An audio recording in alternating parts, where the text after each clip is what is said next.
crib, but the ball outside, I get it on outside. From the dust to the dawn outside. So when the morning outside, I'll catch you wreck when they drawing outside. Cause it's a war outside, my sword drawn outside.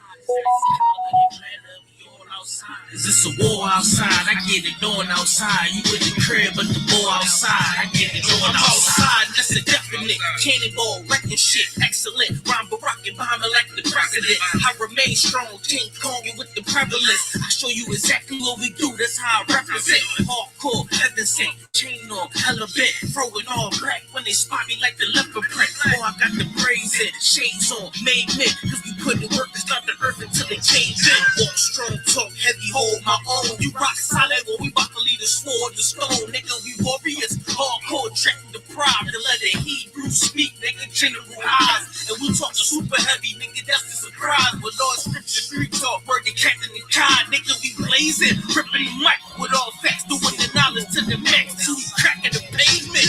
U.P.K, got a one West Harlem, nigga. We spring forward and they falling like it's autumn, nigga. Talking to all them niggas born in the mud. If you ain't feeling this, you call them love, and that's real. Oh, I get the cat tie, war, they not of my kind. I get the order that is handle kind, not the one kind. Without a doubt in my mind, I'm finna stop and recline. Anybody that come against us, they should probably resign.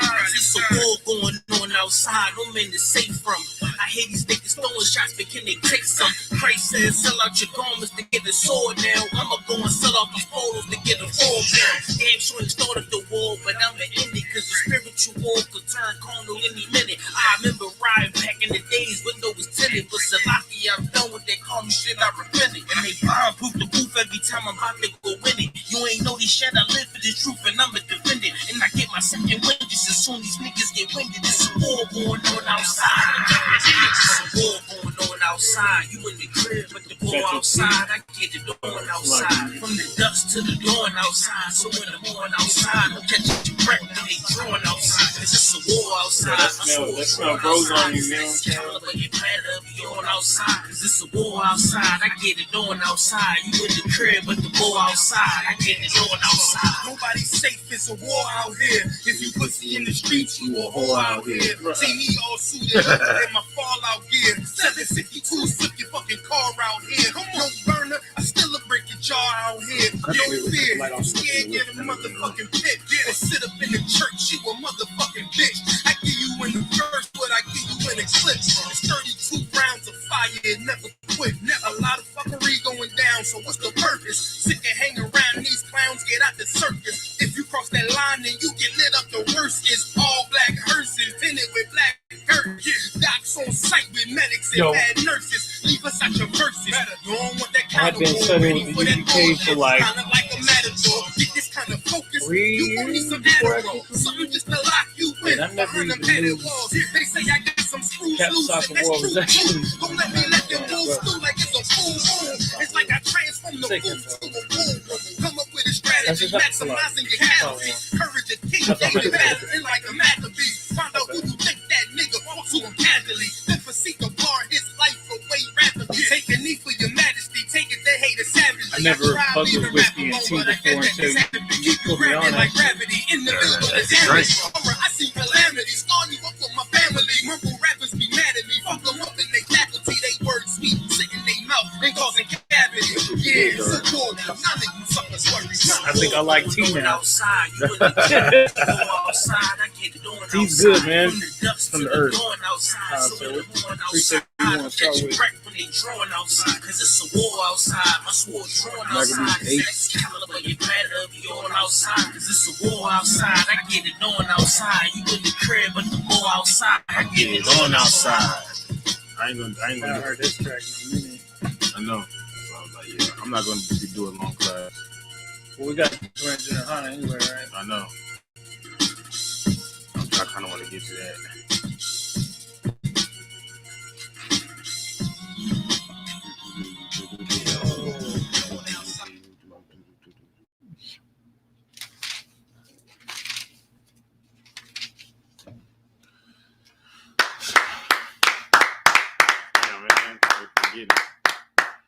Shalom, we're the I.S.U.P.K. Started out of 1 West, 125th Street, Harlem, New York. right? Under Commander General Yohana, and we've been teaching blacks, Hispanics, and Native Americans are the Israelites since 1969. And today is I.S.U.P.K. San Antonio history class, right? And today's topic is the history of Rome, right?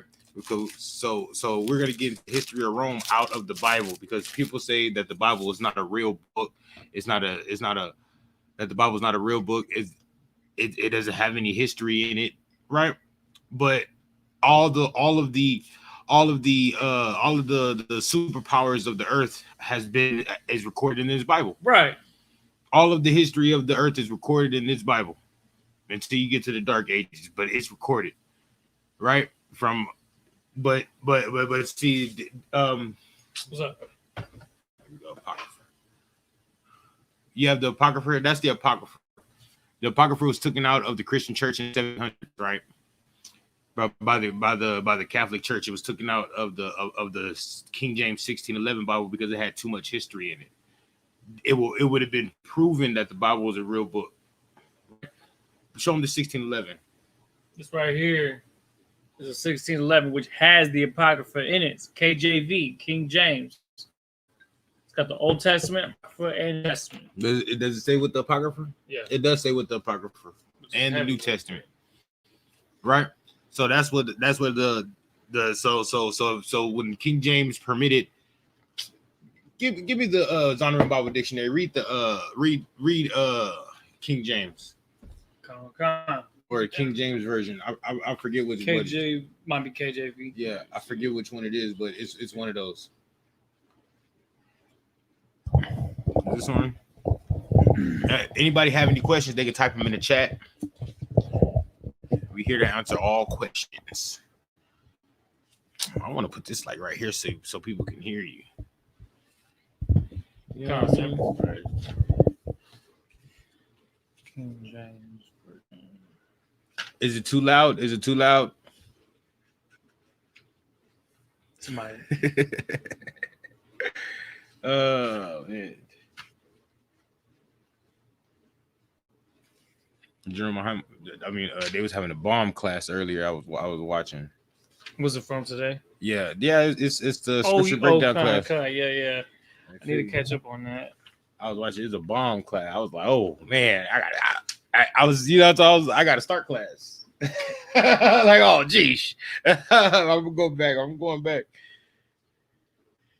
Did you find it? Nah. Wait. Oh, you know what? I think I know where it is. It's supposed to be on the Bible. I want to say. Salakia. I feel like I've looked that definition up before because I had the pictorial. Oh, see, Bible, King James version. This is right here. All right, go ahead. So this is the definition of Bible in the Bible dictionary, the Zondervan Bible Dictionary for the King James version.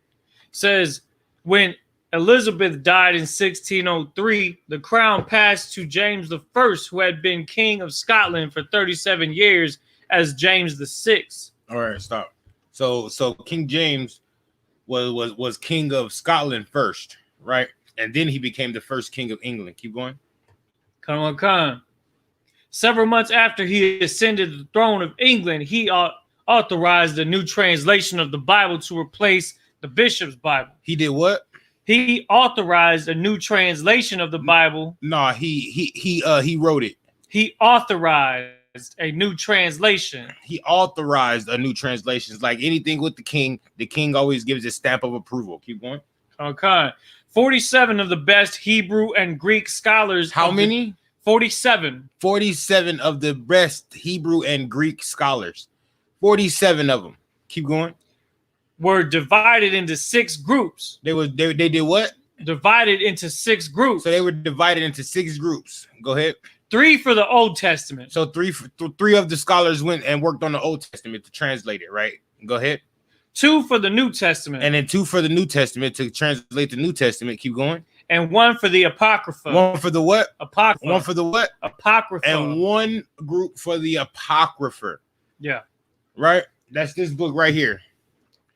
Because if you do any history or know anything about the Bible, you know, first the Egyptians is ruling, then Israel got a chance to rule, right? And then the Assyrians ruled, then Babylonians ruled, then Persians ruled, right? And then all of a sudden, that's the end of the Old Testament. Then the New Testament, the Romans are already ruling. So there's a piece of history that's missing, which is the Greek and the Greco-Roman Empire, the beginning of the Roman Empire, right? Yeah, that's what's missing out of history, and that's why Christians don't understand when it's talking about in the give me second, is it, I think it's Second Maccabees 6:6. sir. Is that it on that? Dude, that was pretty much it. Yeah, that's it. Okay. I think it's Second Maccabees 6:6, where it says it made them illegal to be Jews. It says Second Maccabees chapter 6 verse 6. Hold on. So this is why in the New Testament, when they talk about Gentiles, the Christian church don't know who they're talking about, right? They don't know who they're talking about because they don't do the history, they don't do the research. So you're here in I.S.U.P.K under Commanding General Yohana, we're taught to do the research, right? Go ahead. It says right here, verse 6. Neither was it lawful for a man to keep Sabbath days or ancient feasts. It wasn't what? Neither was it lawful for a man to keep Sabbath days or ancient feasts. So it was illegal for you, black man, to be a Jew. It was illegal for you to keep your Sabbath day, keep your ancient feast. It was illegal for you to keep your culture. Keep going. It says, or to profess. So like it says, or to profess himself at all to be a Jew. It was illegal for you to be a Jew, black man, for you to be an Israelite. It was illegal for you to call yourself an Israelite. Right. So over time, you just forgot that you're an Israelite and started worshiping those heathen customs. Keep going, because it tells you something about Bacchus, right? That should be in the next verse. Verse 7. And in the day of the king's birth every month. Right. So in the day of the king's birth every month. So every month, as Shalom. Young man Charles, I got you down. But every day, every month they had the king's birthday, right? So they had they celebrated the day for the king every month. Go ahead. It says, and in the day of the king's birth every month they were brought by bitter constraint to eat of the sacrifices. They did what? They were brought by bitter constraint to eat of the sacrifices. So they didn't want to eat of the sacrifices, but they were made to eat from the sacrifices. It was like, eat from the sacrifices, we'll kill you. Right? Keep going. And when the feast of Bacchus was kept, the Jews were compelled to go in procession to Bacchus, carrying ivy. Into what? Into Bacchus. Into what? Bacchus. See, so they made you keep their customs in Greece. Right, and it's not like they gave you a choice, and it was like, oh, you can keep you can do what we do, or keep your feast days. No, they made you keep your feast. They made you keep their culture, their feast days. If you didn't, they were going to give you a strict punishment, or they was going to give you death. Keep going. Verse 8. Moreover, there went out a decree to the neighbor cities of the heathen. And then they made then all of the Greek cities, right? They sent a decree out to all the other Greek cities around Jerusalem and around that area, right? Keep going. By the suggestion of Ptolemy against the Jews. That they should observe the same fashions and be partakers of their sacrifices. That they should observe the same fashions and be partakers of their sacrifices. So they they sent out a decree to the neighboring cities. Y'all should make all your Israelites in those cities, in the cities of Corinth, in the cities of Ephesia, in the cities of Philippi. Y'all should make all of them do the same do the same thing that we made them do in Jerusalem. Which is keep our feast days, is keep our culture. Right. Y'all should make it illegal for them to be Jews. Right? Go ahead. That's heavy what you're bringing out, because that's exactly what's going on today, except we are not being literally forced to. We just been coerced to following the customs of the heathens, like birthdays and their ceremonies, like Astarte, Saturnalia, that they know is Christmas. You know what I'm talking about? Like all of their customs. Our people are celebrating them, and that lines is straight up with the scriptures, because it's the same thing happening again. So it's a very relevant history to go over, and thank the Most High that we got the Apocrypha and the entire Bible here to break all this down and to be able to understand it. It gets deeper. Because that's why we're going into the Roman history today, because America is an extension of Rome.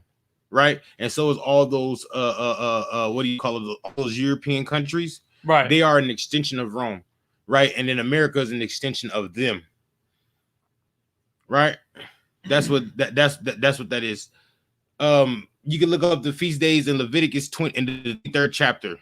But we're gonna give after class, we'll give the next feast day that's coming up and what day it is. Right. We'll give you a copy of it. I got you, young man. I got you. But America is an extension of those European countries because all those European countries have a piece of America, right? Yeah. So they can all so America's like an extension of those European countries, and those European countries are an extension of Rome because that's that's their superpower. And then Rome came from Greece. The first time that Edomites ruled, the so-called white man ruled, right, was in Greece under Alexander. The second time that they ruled the world was under Rome.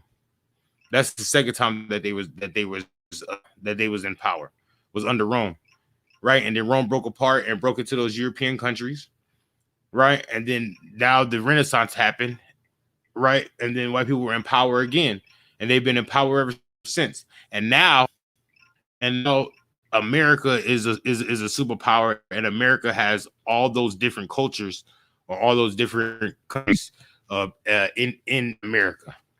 That's right. Right, but we're gonna get into how America and Rome are alike. We're gonna get into that. That's it on that, right? That's all I wanted on that. Mm-hmm. Where we at? First Maccabees. Yeah, let me get First Maccabees 8 and start at verse 1. First Maccabees chapter 8 and verse 1. Because now we're gonna get into the history of Rome out the Bible.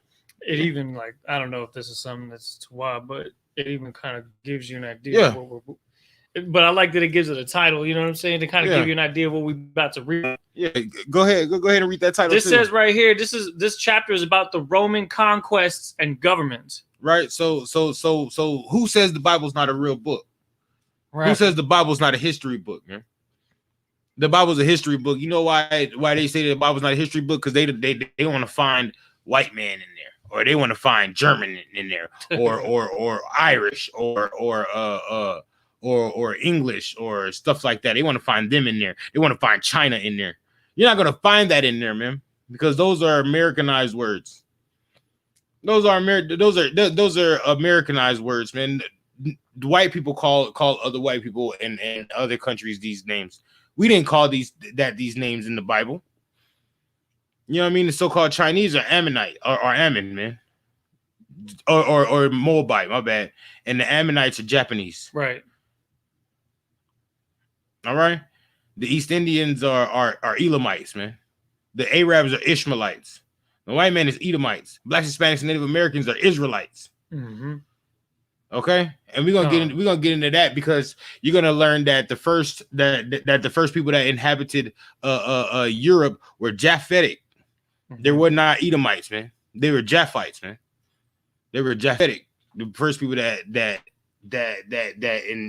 inhabited Europe. Go ahead, give me that. This is First Maccabees chapter 8 verse 1. Mm-hmm. Now Judas had heard of the fame of the Romans, that they were mighty and valiant men. No, okay. Start over. This is First Maccabees chapter 8 verse 1. Now Judas had heard of the fame of the Romans. It says fame on yours. Judas had heard of the fame of the Romans. Okay. That they were mighty and valiant men. That they were what?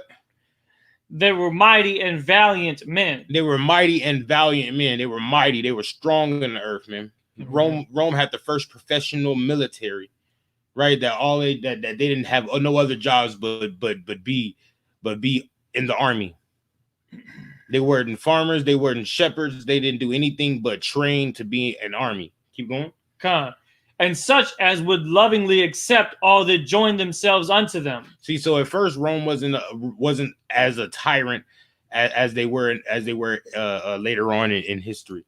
At first they were just regular old valiant, strong army, right? Mm-hmm. And then they'll take over countries, right? And they'll let them keep their customs. They just have to pay them a tribute. You know what I mean? Keep going. It says, and make a league of, it's like, and make a league of amity unto them. It's like a amity with all that came unto them. So everything that came unto them, they made amity with them. I'm finna get this. We're finna get this amity word, because that's not a word that everybody. Go ahead. That's not a word that we use a lot. The word amity, amity, it means a friendly relationship. It means what? A friendly relationship. So replace amity with friendly relationship. It says, and that they were great. Oh, it's like it. It says, lovingly accept all that join themselves unto them, and would make a friendly relationship with all that came unto them. So everybody that came unto them needing Roman assistance, they made a friendly relationship with them. Oh, you need help? All right, well, we need this, man. We need that. So y'all need help. We need this, we need that. So we'll help you, and we can get this, and we can get that. And that's what Judas seen. Judas seen that they were not as harsh as the Greeks, right? So Judas Maccabeus is like, man, maybe we've been fighting wars and wars and wars with the Greeks and different battles. We've been fighting with the Greeks for a while now. It's time maybe we can make an alliance with the Romans, right? And maybe we can make an alliance with the Romans, and then they can help us fight the Greeks, right? That's what Judas thought. But then that's the first thing. That's one of the main things in the Bible is about trusting thine enemy, trusting your oppressors, making covenants with your oppressors. That's something that we should not do. We should not trust our oppressors. We should not make covenants with our oppressors. Right? Keep going. Art. And that they were great men of valor. It was told him also of their wars and noble acts which they had done among the Galatians. Right. So they went to war around this time. They were at odds with the Greek Empire. This is called the Greek Greco-Roman Empire, right? Because the Rome and Greece they had came together, and they were still so they had a covenant with each other. They had an agreement with each other. Right, so they had many wars with each other, Rome and Greece, right? And until they just came to a common agreement, like maybe we should just last together, right? But two Edomite kingdoms cannot last together because they don't like each other. Damn right. That's just like that. That's just like today in America. It's just like let's say Greece is America, right? And Rome was Russia. And Rome is Russia, right? So we left America and went to go make a covenant with the Romans, right? We left fighting in America and made a covenant with the Russians. That's what that is. It's just like that, right? Because there's two white superpowers that's fighting against each other, or that are at odds with each other, right? But that's just like, and we're gonna get some more comparisons. I'll find it. Go ahead, keep reading. Come. It was told them also of their wars and noble acts which they had done among the Galatians, and how they had conquered them and brought them under tribute, and what they had done in the country of Spain for the winning of the mines of the silver and gold which is there. Start that over. And among the and what they had done in the country of Spain. In the Galatians, and how they conquered them. Okay. So let me start at verse 2. And that they were men of great valor.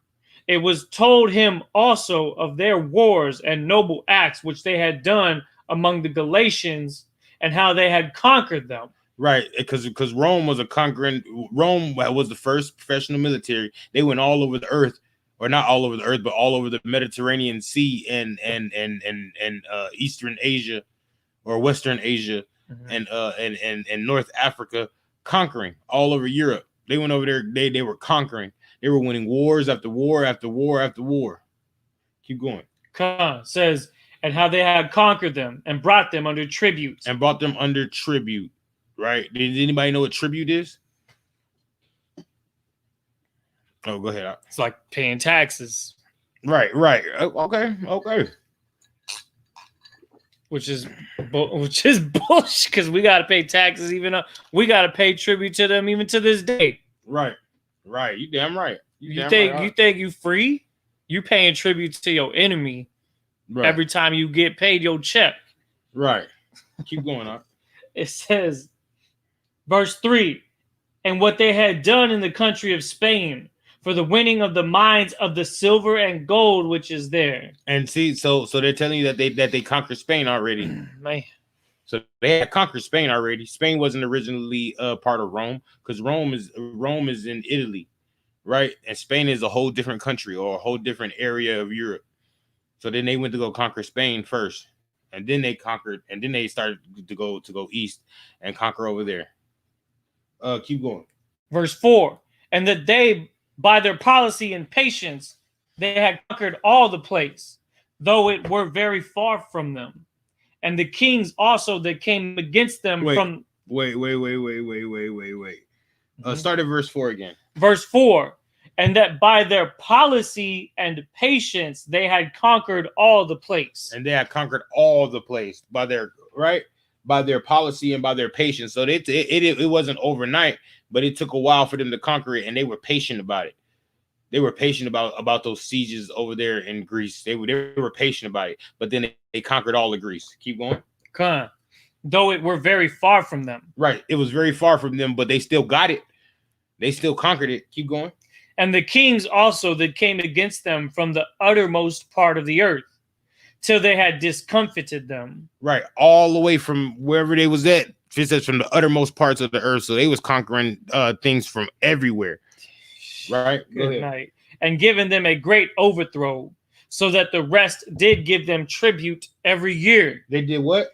So that the rest did give them tribute every year. So blacks, Hispanics, and Native Americans, we get income taxes, but there's some of us that pay taxes, right? When do we pay taxes, and when do we get income taxes? You talking about throughout the year or just at that time of the year? No, year? just at that time of the year. We get income taxes one time a year. We pay taxes one time a year. Depends on how much money you make. No. Like we do taxes once a year. Mm-hmm. We do. You probably can make payments throughout the whole year on your taxes, but we do taxes once a year. You know what I mean? Oh, I see what you're talking about. Yeah. Read that last part again. On verse 4. Verse 4. And the kings also that came against them from the uttermost part of the earth, so they had discomfited them and given them a great overthrow, so that the rest did give them tribute every year. Right. So that's that taxes again. That tribute is that tax. Just like in America, when we pay taxes every year, so do they. So did they. That's another correlation between Rome and America. Right. Keep going. Verse 5, beside this, how they had discomfited in battle Philip and Perseus, king of the Kittim, with others that lifted them up themselves against them and had overcome them. Right. So now it's telling you about everybody that Rome defeated, which was Philip, right? The Philip, that was a Greek king, right, over Greece, and then Perseus, the king of the Kittims, right? So now they're telling you about the different nations or the different people that Rome was conquering at that time. Keep going. Verse 6. How also Antiochus, the great king of Asia, that came against them in battle, having 120 elephants. Right. He had how many? 120 elephants. Right. So now Antiochus, the king of the king of Asia, right? He's trying to go against the Romans. And he having 120 elephants, right? Go ahead. With horsemen. And he had horsemen too. Keep going. And chariots. And he had chariots. Keep going. And a very great army. And he had a great army. He had a great army. He was like, oh yeah, we might give them a run for their money. Keep going. Was discomfited by them. Nobody was. That's another thing. Esau was blessed with the sword, right? White people were blessed with the sword. They was blessed with the warlike mentality. They was blessed with war. But I didn't get nothing out of there. Just gonna meet next week or something, right? hey, if I'm here, Most High in Christ, but show him the book. This right here is a book called The Roman Empire, the Empire of the Edomites. I wonder what year was this written? This was written in 1858. It was written when? 1858. Right. I've been doing some research out of that too. I'm just not done with it. I don't have all of the. That's gonna be heavy. Yeah, done with it. I'm coming for you. I'm coming for you, Y'all Esau. gotta be here for that class. That's gonna be fire right there. I'm coming for you, Esau. There's another book like talking about the so-called Jewish man, talking about the Khazars. Are you talking about the 13th tribe? No, it's not the 13th tribe. It's talking about the Khazars. It's called the Khazars, but it's like spelled different. It's like Khaz. Oh, you actually have the book? Khazors. No, that book is like $1,500. I'm poor. Yeah, you know, so I don't have the money like that. You know what I mean? You know what's crazy, Salaki? If I could, this Bible has Apocrypha in it. I bought it in 2012 for about $35. Right now, these books don't get made anymore. Mm-hmm. And on Amazon, they range anywhere between $800 to $1,500 for one of these. It's because I.S.U.P.K is reading them. Yeah. I.S.U.P.K is getting them. They reading them, and it's a wrap. Now it's different. It's done. But no sweat, you buy Apocrypha for like $13, right? And add that to your King James Bible. It's the same thing, right? Just make sure you put it in the middle. Don't put it at the beginning you know of the end. yeah. That way you get a good understanding of it. Damn right. Right. So Antiochus had all this more stuff in a great army, and they was like, yeah, maybe we can give the Romans a run for their money. You can give the Romans a run for their money. That's just like everybody thinks China's can give America a run for their money. America is the only nation on the planet that ever dropped a nuclear bomb. And they didn't drop one, they dropped two. And because of that, everybody's scared of America or afraid of America. Because they know America dropped bombs. And they're not afraid to drop bombs. Right? Keep going. And chariots and a very great army was discomfited by them. Right. So their whole army was scared of the Romans. It was like, man, these Romans are they're men of war. Mm-hmm. Keep going. Verse 7, and how they took him alive and covenanted that he and such as reigned after him should pay a great tribute. They should do what? Should pay a great tribute. That's just like America nowadays when they took over Afghanistan or took over the some of the countries in the Middle East, right? They started making them pay tribute to them in oil. That's just like America. Remember, America is an extension of Rome. Keep going. And give hostages in that which was agreed upon. Right. And do what? And give hostages in that which was agreed upon. Right. That's those Arabs that are living in America. Keep going. Verse 8. And in the country of India and Media and Lydia, right, and the goodliest countries, right, which they took of him, right, and gave to King Eumenes. Moreover, how the Greeks had determined to come and destroy them, and that they, having knowledge thereof, sent against them a certain captain, and fighting with them slew many of them, and carried away captives their wives and their children. They did what? Carried away captives their wives and their children. Because back in that day, they used to give children, and if you ever know the story of King Arthur wasn't a Roman, but it was a land that they conquered, and then they took Arthur and his friends as King Arthur and his friends as tribute to fight in their army, in the Roman army, and that's how Cornelius became a part of their army, and people and brothers like Paul became a part of their army. Mm-hmm. Right, because they'll give tribute of children to them to fight in their army, mm-hmm, and we're going to read more about that in the later on scriptures. We're in verse 10. Yeah, we are in verse 10. Keep going. And spoiled them. And did what? Spoiled and them. Spoiled these countries. Keep going. And took possession of their lands. And they took possession of their lands. Keep going. And pulled down their strongholds. And did what? Pulled down their strongholds. Uh-huh. And brought them to be their servants unto this day. Right. So at first they wasn't coming as they wasn't coming as being evil men like the Greeks. But then over time they started to become evil like that and pulling down people's temples and strongholds and making people serve them, making slaves out of other nationalities. Right. Out of other countries. All right. Let's hold that. Concert. Now let's get some history, man.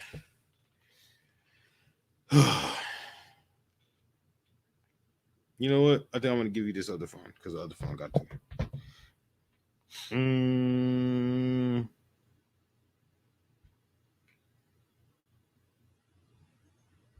If I could. Go ahead, speak. The Roman Empire, the Greco-Roman Empire, the Persian and Medes, the Babylonians, these are kingdoms on the earth that were prophesied even in the Old Testament. They were given into Daniel. Also, second in the book of Esdras talks about these before they even came to be. That's in that book. Which one? This one? Yeah, the first page. Oh, we're gonna definitely get into that. It's in the first page. I'm just not ready. It's all good. Hey, no, I'm feeling it because you could literally go with the scriptures from Daniel. Was it chapter 3? I forgot, Salakia, where it talks about the beasts or it talks about the kingdoms. Yeah, the 4 kingdoms. I think like that. Let me see that. And you could line that right up with the Apocrypha in the book of Esdras, where it actually will pinpoint and talk about the different rulers of Rome. And the fact that this was prophesied in the Old Testament just makes it even more solidified that these precepts are real. And then, of course, that the Apocrypha is a part of the original Bible because the history all lines right up with each other. It lines right up with the book of Revelation where it talks about the beast, but you can't understand that until you get the context of the symbolicism between those kingdoms that came to be under control of the Mediterranean surrounding areas throughout that middle area of time between the Old and New Testament and a little bit in the Old Testament as well. There it is. This is what I want. So there's going to be a lot of heavy material being dropped when you go over this subject. The important thing to understand about this subject when you look into the history is that it makes the Bible even more true. But why was it hidden?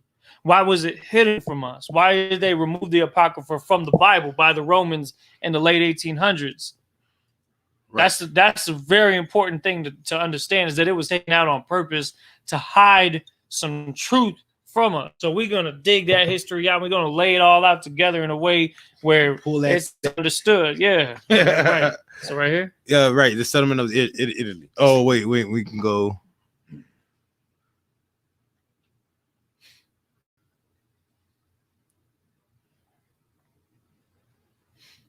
Yeah, settlement of Italy. The settlement of Italy. But this is the early history of Rome. During the early formation of Rome, right, Italy was settled by many different people. So it was many different people in Italy. It wasn't just the Edomites. It was other people there. Keep going. These included the Latin peoples. Right, the Latin people. The Latin people are originally Japhetic. Keep going. The first to settle Rome. Uh-huh. The Greeks. The Greeks are Edomites. Keep going. Who settled along the coast of Italy. Uh-huh. The Sabines. And the Etruscans. And the what? The Etruscans. The Etruscans. The Etruscans. The Etruscans are Edomites. Just like Greeks are Edomites. And Sabines are Japhetic too. Go ahead. The Etruscans are a powerful people who lived nearby Rome. They were what? A powerful people who lived nearby Rome. So they were the Etruscans are Edomites, and they were a powerful people that lived nearby Rome. Remember, the Edomites are warlike people. Keep going. They likely had a significant influence on the culture and the early formation of Rome. They did what? They likely had a significant influence on the culture and early formation of Rome. All right, keep going. Some of the kings of Rome were Etruscan. Some of the king of Rome were Etruscans. Keep going. The kings of Rome. Before the Roman Republic was formed, Rome was ruled by kings. Right. So before Rome became a republic, and we're going to get into that too. Before Rome became a republic and democracy, right? Go ahead. Roman history tells of 7 kings starting with Romulus in 753 BC. Right. Romulus and Remus were two brothers that lived on the outskirts of Rome. They were Etruscan, right? And then Romulus killed Remus. Right. Romulus killed his younger brother Remus to take power, or killed his older brother Remus to take power over Rome. Keep going. Each king was elected by the people for life. Hold on 1 second. Ain't that some Edomite, some white man bulls? Right, a brother, one man killing another man over some rulership, right? Ain't that some white man diplomatic situation there? That's another correlation. Keep going. Sir says each king was elected by the people for life. The king was very powerful and acted as a leader of both the government and the Roman religion. Wait, see, so now in America, they don't do it by for life. They do it for 4 years here, 4 years there. Right, yeah. Keep going. Talking about the presidency. Yep, because the president is the king of America. Keep going. It says, under the king was a group of 300 men called the Senate. Called the what? The Senate. Called the what? The Senate. The Senate. Just like here in America nowadays, underneath the king was 300 men to call the Senate. Now they're separated to call the Senate and the House of Representatives. Keep going. Senators had little real power during the kingdom of Rome. They did what? They had little real power during the kingdom of Rome. See, nowadays they have a lot of power here in the kingdom of Rome because they can veto the president if they want to. If the president gets too antsy and start doing all these things, they can say, no, we're not doing the stimulus checks. No, we're not going to do that. And they have proposed their own little stimulus package. Keep going. They served more as advisors to the king. They did what? They served more as advisors to the king and helped him to run the government. Okay. Beginning of Roman Republic. The last king of Rome was Tarquin the Proud. Tarquin was a cruel and violent king. Eventually, he was what? He was a cruel and violent king. So he was Donald Trump. He was George Bush. He was Andrew Jackson. He was a violent king. Go ahead. Eventually, the Roman people and the Senate revolted and expelled Tarquin from the city. Right. So they had their own little what do you call it when they take the president out of an overthrow? No, impeachment. Okay. They had their own little impeachment, but their impeachment was way more violent back then. Yeah. Keep going. They formed a new government without a king called the Roman Republic in 509 BC. So they did what? They formed a new government without a king called the Roman Republic in 509 BC. Keep going. Under the Roman Republic, the government of Rome was ruled by 2 elected leaders called consuls. The consuls only served for 1 year and were advised by the Senate. Right. So what is that? What does that sound like? The vice president? No. It was ruled by 2 leaders. What does it sound like? You're talking about the House and the Senate? Yeah, my dog. Yeah, that's what it sounds like. So like for me, I thought for a minute I was thinking president because it was ruled by 2 president right. and the No. But these are like but what gives it away? It says that they were consuls and only served for 1 year and were advised by the Senate. You know what I mean? So now House of Representatives and a Senate. So each one has a ruler. Each one has somebody that's in charge of them. I think one is Nancy Pelosi. Is that her name? Yeah, it's the Speaker of the House. Yeah, Nancy Pelosi. She's the Speaker of the House, but she's like the House of Representatives. And then they have another one for the Senate. I don't know his name. America is like Rome, basically. Yeah, America's like Rome. We giving correlations. Keep going. It was during the Republic that Rome expanded to become one of the great civilizations in world history. Right. It was during that time that they started sending military generals out and amongst the other nations to go conquer. Right, because it was a Roman Republic, so each general had legions under him. Let's go back to the Bible. Sir. We're done with that right there. Let me see. Sir, what precept was we on? 10, 11? I think it was Give me 1 second, I'll let you know. So we got the early history of Rome. Yeah, we're gonna start at 11. This is First Maccabees chapter 8, verse 11. Mm-hmm. It was told him besides how they destroyed and brought under their dominion all other kingdoms and isles that at any time resisted them. Right. So if you resisted Rome, right, they just brought you under the fold, made you pay some tribute, and they're oppressing you. Keep going.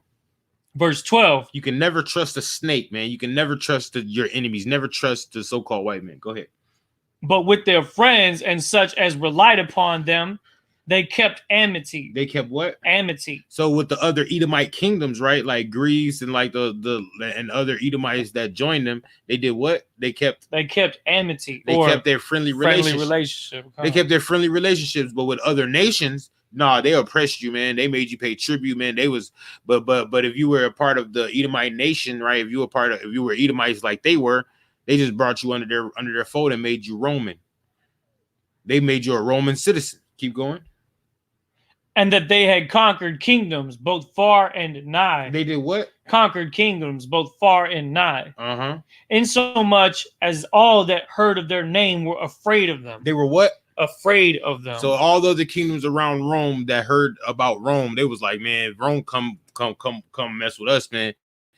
We just gonna fold up, man. We're gonna do what we gotta do. We're gonna make an agreement with them because they're dangerous. Mm-hmm. You feel me? They be out here killing people. Mm-hmm. Oh, yeah, go ahead. They be out here killing people. Also, that whom they would help to a kingdom, those reign, and whom again they discipline. Wait. Start at 13 again. Verse 13. Also, that whom they would help to a kingdom, those reign. Right. So the kingdom that they liked, those Edomite kingdoms that was around them that joined Rome, they would help them reign. They'll bring them under Rome, and they'll teach them how to fight and everything, right? And then they'll go and help them with wars with the people that they were warring against. Keep going. And whom again they discipline, slacker, they displace. Right. Okay. So and the ones that they didn't want, they'll take them into captivity. Mm-hmm. They'll displace them from their land and bring them into captivity and make them fight in their army. Keep going. Finally, that they were greatly exalted. Until that kingdom was greatly exalted, and then that's when the real oppression started. Just like they did in Israel at the time of Christ, right? Because at first they wasn't being tyrants to Israel, but then they started becoming tyrants to Israel. Mm-hmm. Keep going. Yet for all this, none of them wore a crown or was clothed in purple to be magnified thereby. So none of them, so none of the surrounding kingdoms had their own kingdom anymore. Now they were just an extension of Rome, and it was just an extension of Rome. Keep going. Verse 15. Moreover, how they had made for themselves a senate house. A what? A senate house. Man, they made themselves a senate house.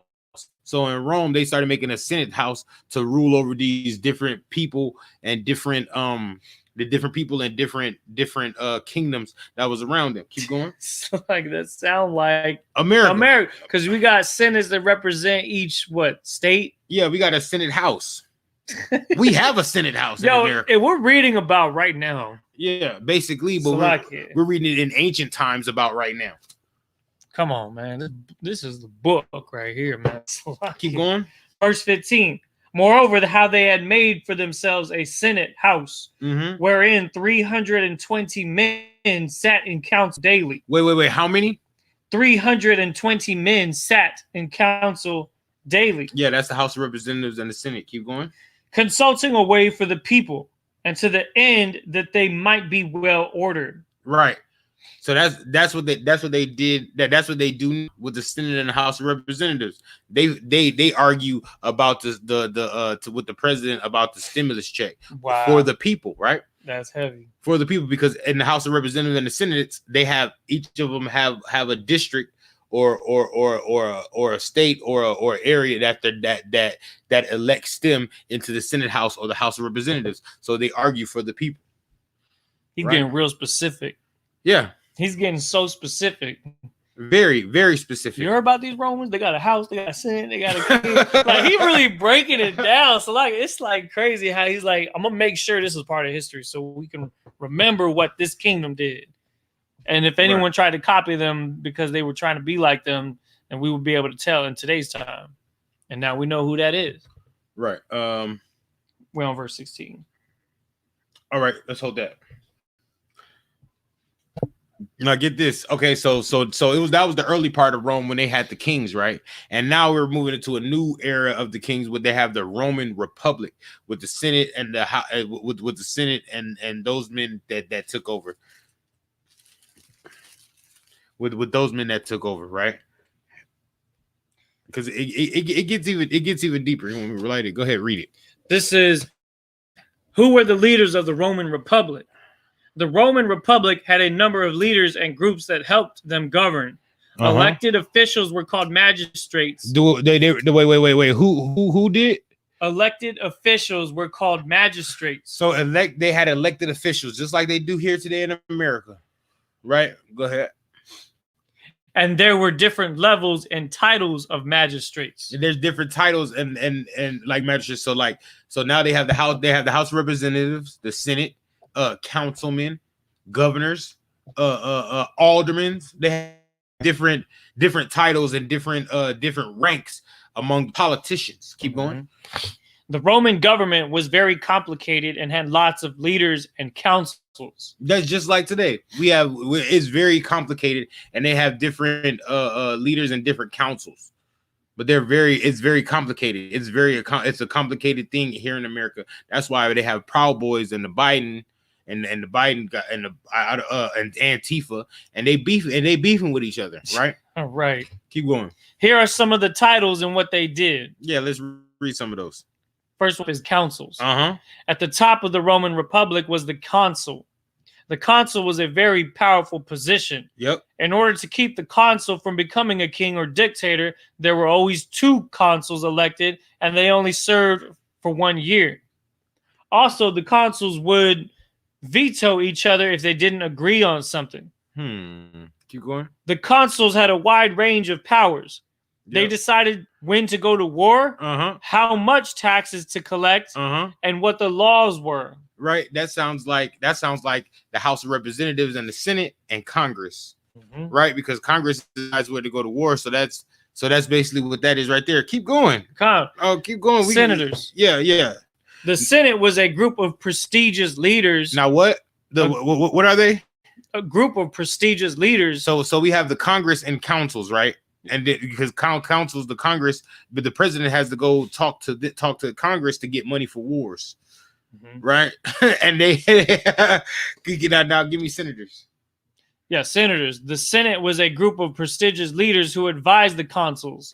They did what? Advised the consuls. That's the senators and the House of Representatives, right? Keep going. The consuls usually did what the Senate recommended. Right. So if the Senate says, "Oh yeah, we're gonna say okay to that bill to give the president money to go to war," then Congress be like, "Okay, then we're gonna give him money to go to war." Then, keep going. Senators were selected for life. I don't know if they're selected for life nowadays, but I know they're selected for a very long time. Keep going. And each party, the Democratic Party and the Republican Party, they both have Senate, have people in the Senate. Next up is the plebeian council. Right. The plebeian council was also called the People's Assembly. This is the House of Representatives. Keep going. This was how the common people, plebeians, could elect their own leaders, magistrates, pass laws, and hold court. That's why it's called the House of Representatives, because it's the house that represents the people. Keep going. Tribunes. Go ahead. Tribunes were the representatives of the plebeian council. They could veto laws made by the Senate. Now, what'd you call her? Nancy Pelosi? She's the what? She's the Speaker of the House of Representatives. So that was her. They have different. They have people that's in charge of the House of Representatives that go and talk to the president, go and talk to Congress, go and talk to the Senate. That speaks for them. Keep going. That's the tribunes. Keep going. Governors. Did what? Governors. Okay. Now let's see if this sounds familiar. Keep going. As Rome conquered new lands, they needed someone to be the local ruler. Wait. Say that again. As Rome conquered new lands, they needed someone to be the local ruler. They needed somebody to be the local ruler of new land. So when they was conquering new states or new territories back in the day, right, in the 1800s, They was putting governors over the land. They was putting new leaders over that land. Right. Keep going. The Senate would appoint a governor to rule the land or province. The what? Who would do that? The Senate. Okay, go ahead. The governor would be in charge of the local Roman army and would also be responsible to collect taxes. Right. That's why each state when the unemployment, the PEUC or whatever that is, the extra $300 that they was giving out for employment each week, when that went up, each state was able to keep that, or they were able to take that away, because the governor has that power over the taxes. Right. Yeah, that's heavy. Keep going. Governors were also called proconsuls. They was called what? Proconsuls. Right, because the consuls were leaders of the cities and stuff. Yeah, leaders. No. Go back down. Go back up to councils. Consuls up here. That's the first thing that they were the top of the Roman Republic. They were ahead of the Congress, basically. Right. So then governors are like right underneath the councils, above the Senate and above the House of Representatives, but the Senate and the House of Representatives put them in power. Keep going. Right. It's very confusing. Go ahead. That's so like Texas's governor is Greg Abbott, right? Who is kind of like we have senators and we have people that are, we have mayors of specific cities, but then the governor is basically the one in our state. Wait, under the Roman rulership. The mayor's is next. Oh, the mayor's is next. The mayor's is next. Let's see what this next one is. This one's called the Edile. Uh-huh. An Edile was a city official who was responsible for the maintenance of public buildings. They did what? They were responsible for the maintenance of public buildings, as well as public festivals. Many politicians who wanted to be elected to a higher office, like consul, would become Edile so they could hold big public festivals and gain popularity with the people. Now, don't that sound like the mayor? Yeah. Don't that sound like the mayor? The next step after mayor is like governor or something like that. Yeah. Right? So that's exactly what that is. That's exactly what that is. Keep going. Next up is the censor. Uh-huh. The censor counted the citizens and kept track of the census. They did what? Kept track of the census. Man, that's just like the census nowadays. Every 10 years or so, they send you a letter in the mail, how many people live in your house. Right. And then if you don't do that, like I didn't, they came and knocked on my door. Doop, doop, doop, doop. And I was like, yeah. He's like, yeah, we went to city census and we were trying to see how many people lived here. And I'm going somewhere with that. Keep going. They also had some responsibilities to maintain public morality and to look after public finances. Right. Because that's exactly what they do. They number the people in a certain area, so that way they know how much money to give to a certain area or a certain area over here, or who lives over here, to give a certain amount of money to over here for schools and like city roads and government. Right. What would you call it? Government assistance and things like that. Keep going. That's like kind of what the census was, to keep track of the number of people in the entire city, country, state, a whole area, so that they knew how to distribute the finances to be enough for this place. Like, say this place is not that much population. Yeah. Like, say some random state in the middle of the U.S. versus New York, which has a lot more people, it's a lot more dense population. So having the census is basically what Romans did. Back then, it would be like distributing food. Yeah. And supplies and things like that. Finally, we got the Constitution. The what? The Constitution. Man, so when America came out with a Constitution, it wasn't just the first Constitution on the planet. It wasn't the first Constitution. They've been had constitutions between with Edomite people. Go ahead. The Constitution. The Roman public did not have a precise written constitution. The Roman Republic. The Roman Republic did not have a precise written constitution. The Constitution was more of a set of guidelines and principles that were passed down from generation to generation. Wait. Say that again. The Constitution was more of a set of guidelines and principles that were passed down from generation to generation. Like the freedom of speech. Right? That's passed down from generation to generation. They have freedom of speech back then. They have freedom of speech now. Second Amendment. So the Second Amendment is like the right to bear arms. Mm-hmm. Right? That's why Joe Biden having a hard time of vetoing everybody's guns and taking away everybody's guns, because it's in the Constitution. So you can fight that. Keep going. It provided for separate branches of government and balances of power. Wait. It did what? It provided for separate branches of government. You know how we have separate branches of government nowadays in America, like the judicial branch, the legislative branch, and the executive branch. Right. Keep going. And balances of power. And balances of power. That's just like the Constitution of America. If the Constitution of America balances power with the legislative branch, the executive branch, and the judicial branch. Right? One deals with the money, and one deals with the like the executive orders, which is like the president, and then one deals with the what would you call it, the law, like the punishment of the law and the dealing out of the judgment of the law, which is the judicial branch. Right? That's just like now. Is there any more on that? No, I don't want that. We're good on that. We can go back to the scriptures. But that's another correlation on just how Rome is today. You see how everything that was back in ancient Rome is here in America. Yeah, it's gonna get even deeper. Yep. Keep going. All right, we in verse 13. Also, did you want me to start back? We was at 12. So hold on. So like we're on verse 13. This is First Maccabees chapter 8. Wait. We're not. Displays greatly exalted. Oh yeah, you're right. Senate House. What was it talking about? The Senate House. That was verse 15. Yeah, go back to 15.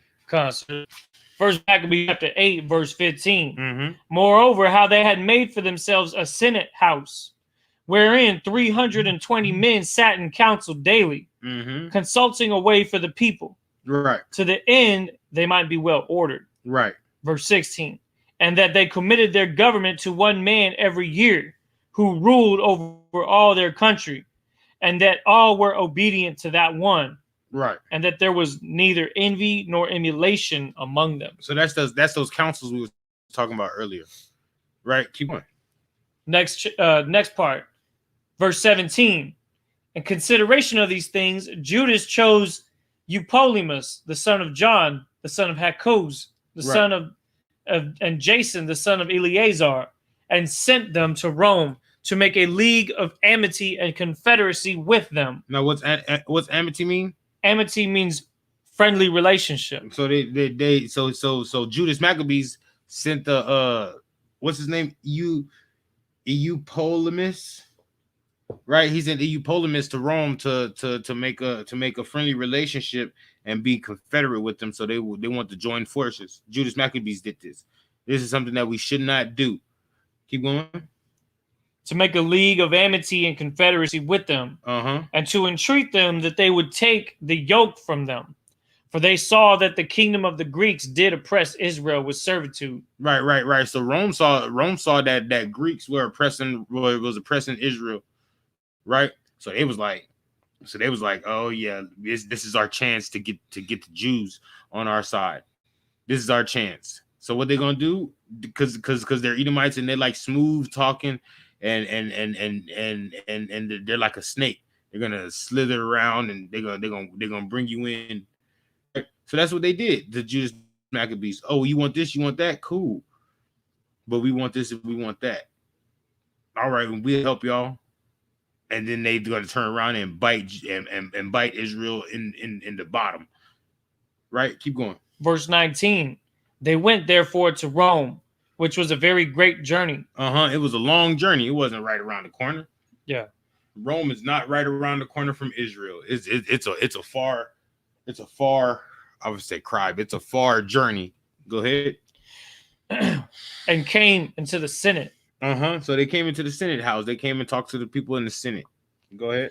Where they spake and said, Judas Maccabeus with his brethren and the people of the Jews have sent us unto you, Right. to make a confederacy and peace with you. To make a what? A confederacy and peace with you. There's no peace with the white man. You can't have no peace with Edomites, man. There's no peace with them. And we're going to get into that a little bit later. Keep going. And that we might be registered your confederates and friends. Right. 21. So that matter pleased the Romans well. It did what? Pleased the Romans well. Right, because the Romans was looking for allies everywhere because they want to keep growing and keep growing and keep growing. Go ahead. Verse 22. And this is the copy of the epistle which the Senate wrote back again in tables of brass and sent to Jerusalem, that there they might have them a memorial of peace and confederacy. Right, so they sent the letter back to Jerusalem in brass, right? Talking about, yeah, we could have peace, we could be friends, we could be confederate with each other. Keep going. So this is the letter right here we're about to read. Yeah. It says, verse 23, good success be to the Romans and to the people of the Jews, by sea and by land forever. The sword also and enemy be far from them. Mm-hmm. If there come first any war upon the Romans or any of their confederates throughout all their dominion. 24 again. Verse 24. If there come first any war upon the Romans or any of their confederates throughout all their dominion. So there come any war first between the Romans and all of their all of the friends that they made treaties with or made peace with, right? All of their Edomite constituents. I like that word. Mm-hmm. Keep going.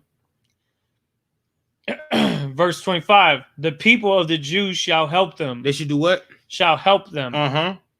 As the time shall be appointed, with all their heart. So they must fight for the Romans and all of their Edomite constituents with all of their heart. They shall fight. The Jews shall fight for the Romans, right? This is how Cornelius and Paul and Hebrew, all of these Israelites in the Roman army. That's how that happened. That's how that happened. This is the first instance of that. Keep going. Sir. Verse 26.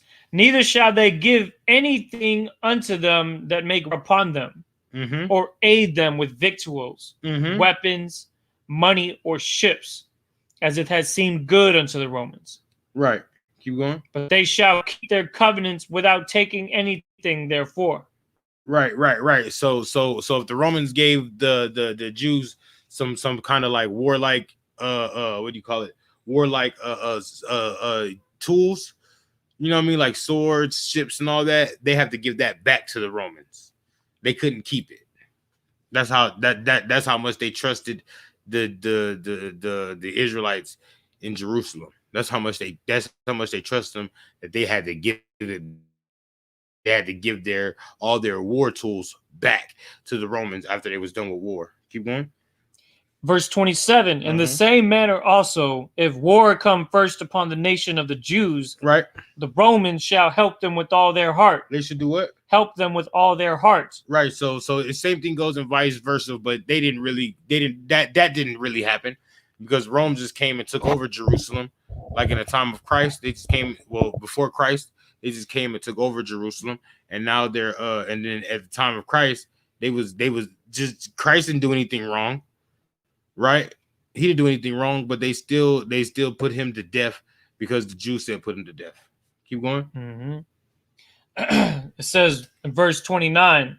Salakia, hold on. No, verse 27. We verse 27. In the same manner also, if war come first upon the nation of the Jews, the Romans shall help them with all their heart, right, according as the time shall be appointed them. Right. Is there any more in 28 and 29? Khan. Go ahead, sir. Neither shall victuals be given to them to take part against them, or weapons, or money, or ships, as it hath seemed good unto the Romans, but they shall keep their covenants, and that without deceit. According to these articles did the Romans make a covenant with the people of the Jews. Right. Howbeit, if hereafter the one party or the other shall think meet to add or diminish anything, they may do it at their pleasures, and whatsoever they shall add or take away shall be ratified. Is there any more on that? It should come like sometimes something about them taking over the Jews. I think it's like 32. Says verse 31. And as touching the evils that Demetrius doeth to the Jews, we have written unto him, saying, wherefore hast thou made thy yoke heavy upon our friends and confederates, the Jews? They did what? They made their yoke heavy among their friends, the Jews, right? Yeah. Because they turned around and they just like they did with the Native Americans, right? They made a peace treaty with them, and they said, "Oh yeah, we could do this, we could do that," and then they turned their back on them and started to oppress them and started to try to take over them in sneaky ways. Keep going. Verse 32. If therefore they complain any more against thee, we will do them justice and fight with thee by sea and by land. Right. So Jews ain't no punks. They was like, "Shit, y'all want some smoke? We'll give you smoke." But it don't work like that with Rome, because Rome is powerful like that. All right, we're done with that. Con. But they was like, "You want some smoke? We'll give you some smoke." Here we go. Read that for me. Which part? First trial. You can start at the beginning, man. All right, this is about ancient Rome, republic to empire. Ancient Rome had two major periods of history. The first was the Roman Republic, which lasted from 509 BC to 27 BC. During this time, there was no single leader of Rome. The government was run by elected officials. Stop. That's that Roman Republic era we was talking about. Yeah. It wasn't run by one person. It was run by the Senate leaders. Keep going. The second period was the Roman Empire, which lasted from 27 BC to 476 AD. Now we're gonna get into how the three branches of government came to play. Keep going. During this time, the government was led by an emperor. The Roman Republic. During the time of the Roman Republic, the top leaders of the Roman government were the consuls. Right. There were two consuls at a time, and they only served for 1 year. This kept any one man from becoming too powerful. Right. The first triumvirate. The what? Triumvirate. And the word tri is that means three, right? So this is how three branches of government came into play. Keep going. The fall of the Roman Republic began in 59 BC with an alliance between three powerful Roman politicians. Caesar. Yep. Pompey the Great. And Marcus Licinius. Well, Marcus Crassus. Take out Licinius. Marcus Crassus. Right, Marcus Crassus. So Marcus Crassus was a rich Roman politician, but he had Roman legions under his belt because he was a rich man, and he was skillful in war. Skillful in war. Julius Caesar was a Roman general. He was skillful in war, and Pompey was a Roman general. He was skillful in war. But remember that back then, that the Senate appointed these generals and gave them legions. Right. Keep going. So if I could add to that, go ahead. So Rome consistently liked to appoint people that worked in their military as their officials. Yep. And because that's how you got that. That's how you gained that's how you gain notoriety and gain popularity and respect, by winning wars or winning battles. That's why Julius Caesar and Pompey and Marcus Crassus was so important, because they came together and they defeated Spartacus. It was crazy too, if I could, is that the other way to get in that circle was to also be rich. Right. And you had like George W. Bush, who was in the military, right? Yeah, but then you also got like Donald Trump, who wasn't in the military, but he was rich. Yeah. But like Julius Caesar wasn't rich. Julius Caesar just won a lot of battles. Pompey wasn't rich at first. He won a lot of battles and became general and became rich. Marcus Crassus was born rich. Okay. This alliance became known as the First Triumvirate. These three men essentially ruled Rome. However, when Crassus died in the battle in 53 BC, Pompey turned on Caesar and the two became enemies. Right.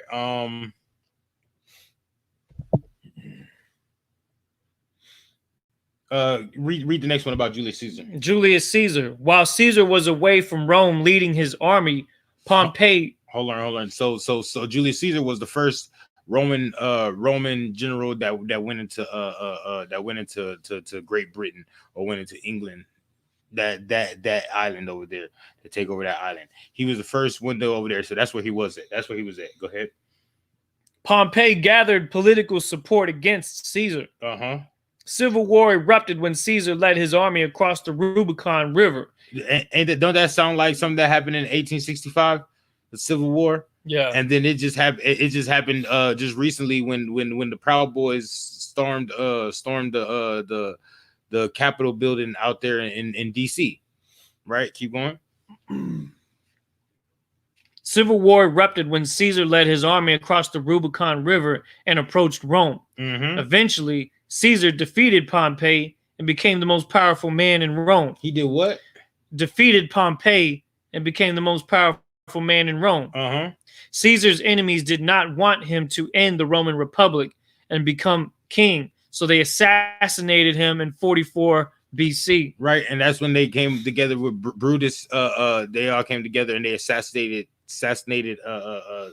Julius Caesar, because Julius Caesar was the one power in Rome that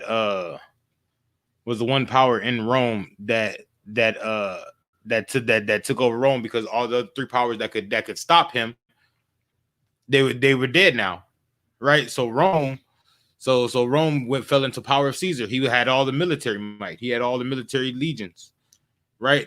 The other Roman generals was pledging allegiance to Caesar, to Julius Caesar. They wasn't trying to go against him, right? Second triumvirate. No, that's all I wanted. Okay, because the second one ain't nothing. It's just Julius Caesar's son taking over. Julius Caesar's son made a covenant with Mark Antony, right? And somebody else, and they started taking over stuff, and Julius Caesar's son started taking over everything. You know what I mean? And then and then he had and then his nephew Augustus took over the throne, and he was the first emperor of Rome. This is where, right here, when Octavian comes in play, that's where Domina starts, right? Yeah, because she married a nigga, right? Or no, she was married. That Cleopatra was no, not Cleopatra. Domina. Domina was married to Octavian, and Octavian was Cleopatra and what's the name son, Julius Caesar's son. Oh snap! Okay, come on. Let's go back. Now we're ready for now we're gonna get into the rest of these scriptures. Give me Ecclesiasticus 12 and 10. Now we're gonna get into the characteristics of the so-called Edomite. Why you should never trust thine enemy. Never trust them. These other nations are your enemies, man. They don't care about you, man. This is it's called False Friends, is what this excerpt is about. Ecclesiasticus chapter 12, verse 10. Never trust thine enemy. Never do what? Never trust thine enemy. For like as iron rusteth, right, so is his wickedness. So iron is always gonna rust. You can try to keep rust off iron, but it's gonna rust. But it said just like iron rusteth, so is his wickedness. So just as sure as iron is gonna rust, just as sure as he's gonna that the enemy is gonna be wicked towards you. Keep going. Come, brethren, though he humble himself and go crouching, right? Yet take good heed and beware of him. Right. Just like a lion before he pounces, he crouches. They crouch and they get real low to the ground before they jump on you and maul your face off. Right? Keep going. Yet take good heed and beware of him. Do what? Take good heed and beware of him. It says take good heed and beware of the enemy. Always know what your enemy is doing, man. Even if you're not understanding what's going on, always know where they at. Always know where they at. Keep going. And thou shalt be unto him as if thou had wiped a looking glass. Be aware of him as what? Be unto them as if thou had wiped a looking glass. Right. Always know where they at. Always know where they at. Keep going. And thou shalt know that his rust hath not been altogether wiped away. Right. So his wickedness has not always wiped away. Keep going. Set him not by thee, lest when he had overthrown thee. Right. Don't get next to your oppressor. Don't be walking hand in hand with your oppressor. Don't do that. Keep going. He stand up in thy place. Neither let him sit at that right hand. Don't let him sit next to you either. When he comes sit next to you, like, hey man, move over there, bro. I need some space and I need to be watching you. So don't come sit next to me. Sit over there. Keep going. Lest he seek to take thy seat, and He, thou wait. He gonna do what? lest he seek to take thy seat. Right. He wants to be in your place, black man, Hispanic man, Native American man. That's what he wants to do. Even though you at the bottom of the bottom, he wants to be in the trap with you. He want to be living the projects with you. I shared this video on my Facebook where they was like they asked they were asking a black man and a black woman how do you get out the hood, right? Oh yeah, yeah. And then the white man walk up and he starts singing "Fofos I'm tipping, wood grain I'm gripping, catch me lane swifted with the paint dripping." He started singing that, and all of a sudden the black people switch and was like, "Oh yeah, we on his side." But he said, "Yeah, I ain't never been in the hood. Oh, but I'm down with the hood though." Unless he seeks to take thy seat. Right. That's what he said. I'm not from the hood, but I don't know how to get out of the hood, but I'm down with the hood though. That's what he said. Just because he sung a song, a rap song that was played all over the radio, right? The black woman was ready to embrace him as if he was black. Yeah, like yeah, you know what I mean? Yeah, you know crazy. what I mean? And that goes back to Eve being beguiled by the serpent. Right.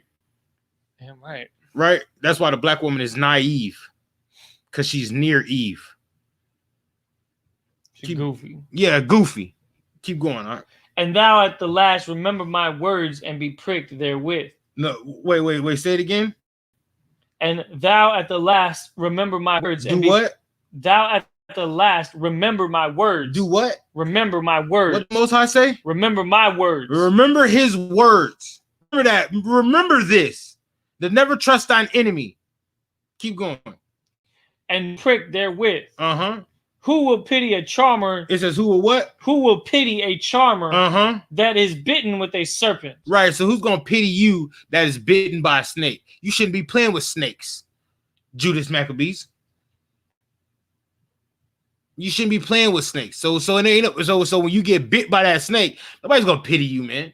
Nobody's gonna be like, "Oh man, why are you okay?" Nah, man, they're gonna be like, "Why was you playing with the snake? What was you playing with the snake for?" Keep going. Or any such as come nigh wild beasts. Or a wild beast. Why are you playing with that lion? Why are you petting a tiger? Why are you? Yeah. Why are you out here trying to mess with the alligators and the crocodiles? What is wrong with you? That's what they say. Nobody's gonna pity you. Go ahead. So one that goeth to a sinner and is defiled with him in his sins, who will pity? Right.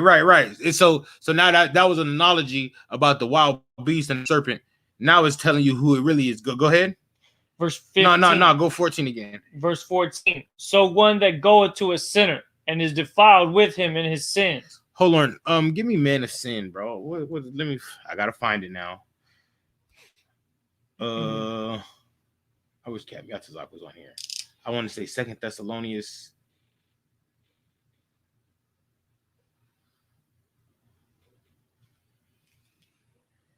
Give me 2 Thessalonians 2.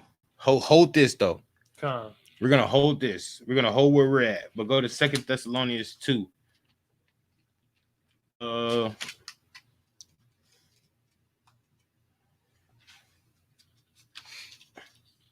Which verse? Oh man, hold up. I want to start at 2, but let me find out real quick. Oh my goodness. 2 Thessalonians. I'm on Wi-Fi, man. This is taking forever. 2 Thessalonians 2 and You talking about the man of sin be revealed? Yeah. That's verse 3. Son of perdition. Yeah. Give me that. All right. Want me to just read from verse 1? No. Come on, sir. This is 2 Thessalonians chapter 2, verse 3. Let no man deceive you by any means. Right. For that day shall not come except there come a falling away first. Right. That day shall not come unless there come a falling away first. That means blacks, Hispanics, and Native Americans have to fall away from this oppressor that we're under.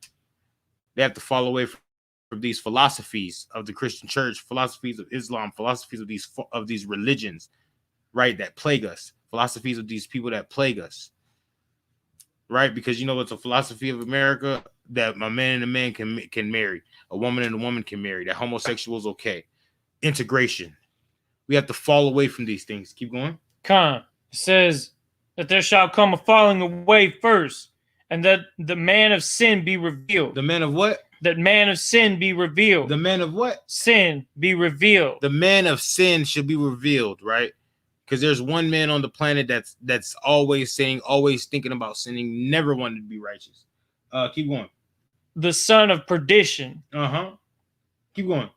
Who opposeth and exalteth himself above all that is called God. Now, just start at verse 4 again.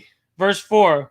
Who opposeth and exalted himself above all that is called God. Now what race of people does that? What race of people do that? What race of people put themselves in the place of the Most High? Right? Is Christ really a so-called white man? Is that Christ that's sitting up there on that picture, that so-called Caesar Borgia? Is that the real depiction of Christ? No. Are angels white little babies? No.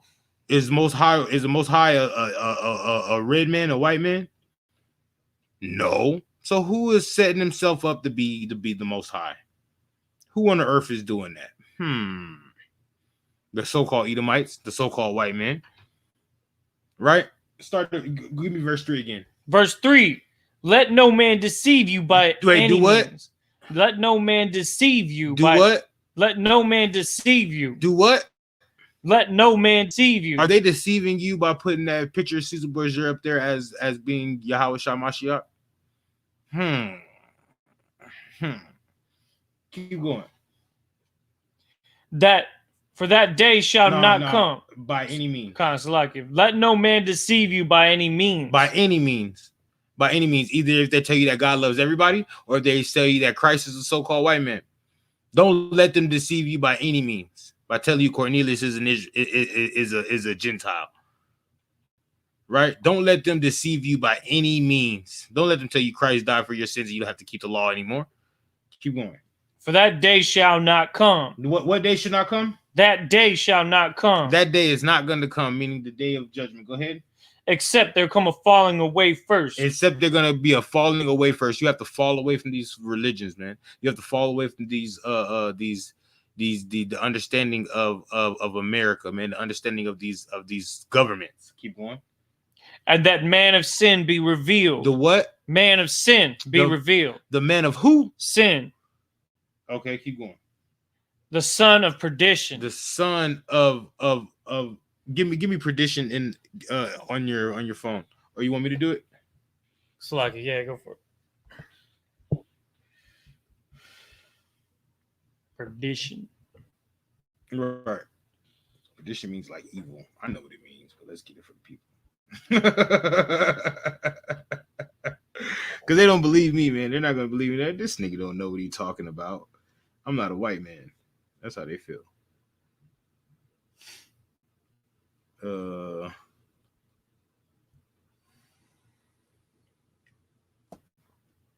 ahead. This is the definition of perdition. A state of eternal punishment and damnation. Of what? A state of eternal punishment and damnation. Okay. Into which a sinful and unpenitent person passes after death. Right. So replace that. So replace perdition with eternal punishment and damnation. Let no man deceive by any means, for that day shall not come except there come a falling away first. Right. And that man of sin be revealed. Right. The son of eternal punishment and damnation. The son of who? Eternal punishment and damnation. Whoa, man. So there's somebody on the earth that's going to get the eternal punishment and damnation. Who is that? Keep going. Who opposeth and exalted himself above all that is called the Most High? Who did what? Who opposeth and exalted himself above all that is called the Most High? Uh-huh. Or that is worshipped. That is what? Or that is worshipped. Who I used to go to church all the time. I used to see preachers bow down to this so-called Christ, right? This Caesar Borgia image, and they used to bow down and pray to that thing. So then, what were they doing? Exalted himself above all that is called the Most High, or that is worshipped, so that he as God sitteth in the temple of God. He did what? He as God sitteth in the temple of the Most High. Man, so they say church is the temple of the Most High, right?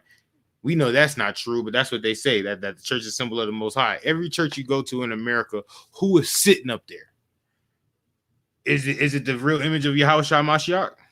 La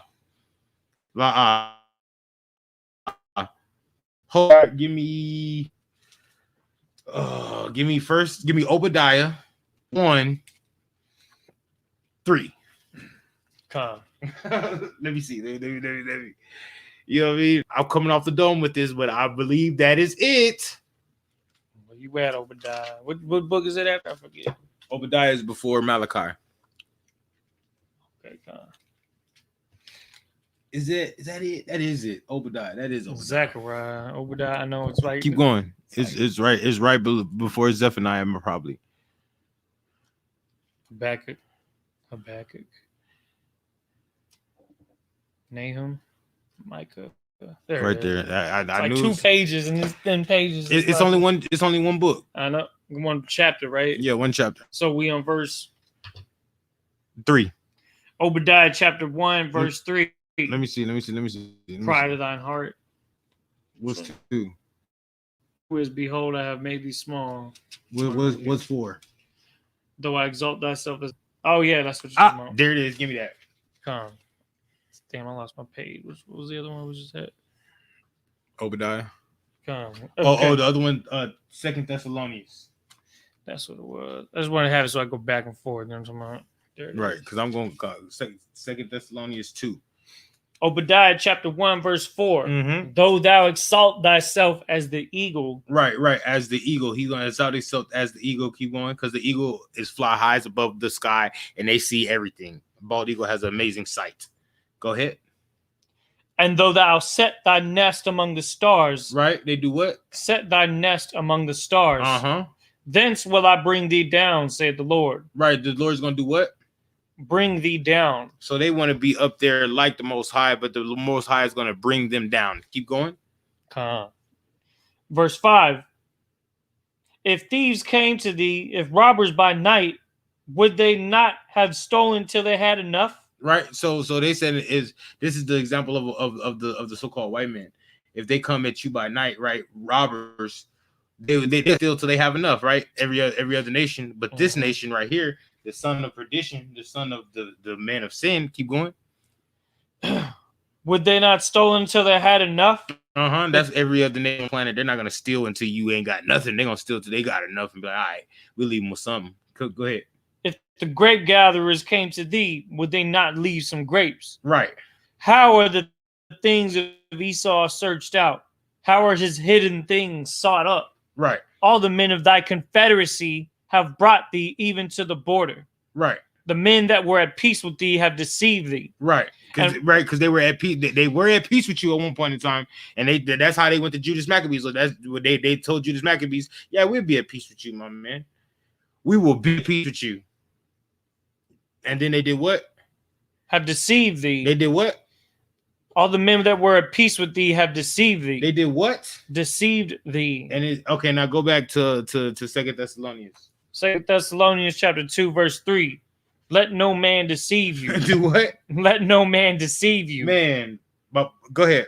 By any means. Right. For that day shall not come, except there come a falling away first. And that man of sin be revealed. Right. The son of perdition. The son of what? Perdition. No, right here. Son of what?